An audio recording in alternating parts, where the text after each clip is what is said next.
Ukraine is still not a NATO member. It remains outside the alliance's Article 5 security umbrella. Yet, as NATO leaders arrived in Ankara, one issue united almost every doorstep: continued support for Kyiv. From the NATO Secretary-General to leaders of Germany, Canada, and the alliance's eastern flank, the message was remarkably consistent. Ukraine's fight against Russia is no longer being seen as Ukraine's battle alone, but as a key part of Europe's collective security. The support for Ukraine, of course, continuing, extremely important, and I expect allies today to again commit multi-year. We'll see exactly what comes out of it. My expectation is that we will come out with a strong commitment to keep on supporting Ukraine. What this leads to is a NATO which is truly transformed. That commitment was echoed by several allied leaders. German Chancellor Friedrich Merz reaffirmed Europe's long-term financial backing for Kyiv, while Canadian Prime Minister Mark Carney described Russia as a direct adversary and linked NATO's growing military investments to protecting the alliance's eastern flank. Together, their remarks reflected a broader shift. Support for Ukraine is no longer being discussed as temporary assistance, but as a long-term strategic commitment. We will, of course, continue to support Ukraine. Together in Europe, we have launched an initiative for the next 2 years, 2026 and 2027, to continue supporting Ukraine with 70 billion euros each year. It lies exclusively with Russia to end this war. Russia has no chance of achieving its war aims. The faster this war ends, the better it will be for Europe, for Russia, and for the people of Ukraine. The strongest calls came from countries living closest to Russia. Finland, Lithuania, Latvia, and Estonia argued that Ukraine's ability to defend itself directly strengthens Europe's security. Their focus was not on sending NATO troops, but on ensuring Kyiv has the weapons, air defense systems, and industrial support needed to sustain its resistance.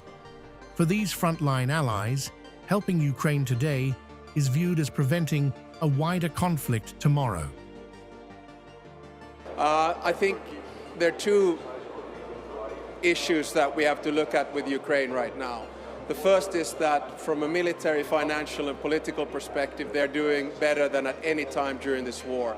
And that is strongly linked to the long-range strike capacity, both in terms of drones and missiles, that Ukraine is showing, not only hitting oil refineries, but other critical energy infrastructure. The other one is then the defense side, and air defense. And I think it's extremely important that we find Patriot missiles and defense systems for Ukraine, and hopefully give them licenses and IPOs to deal with it. It was against this backdrop of overwhelming political support that President Volodymyr Zelenskyy addressed NATO leaders with a message that went beyond requests for military aid. Zelenskyy argued that after years of fighting Russia, Ukraine is no longer simply seeking NATO's protection. Instead, he said Ukraine has developed the battlefield experience and defensive capabilities that would make the alliance itself stronger. I really believe it would be right to live outside NATO, a country and a people with this level of defensive capability. If we already have these capabilities, if Ukrainians already know how to fight like this, then it does make sense for these capabilities to become a part of the alliance's collective defense. That would make all of us stronger. And we already see each other as reliable partners, and it would be only natural to become a part of one common security community. The fact is that we will remain next to the source of the problem, Russia, for a long time. Ukraine in NATO is a source of extraordinary defensive capability. Even as NATO stopped short of discussing Ukraine's membership, Ankara demonstrated how deeply Kyiv has become embedded in the alliance's strategic thinking. Nearly every leader arriving at the summit spoke about supporting Ukraine, strengthening Europe's defense industry, or preparing for the long-term challenge posed by Russia.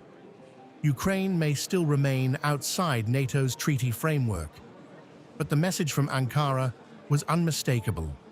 The alliance is rallying behind its strongest non-NATO partner, convinced that Ukraine's security and Europe's security are now inseparable. Please take your seats, dear colleagues.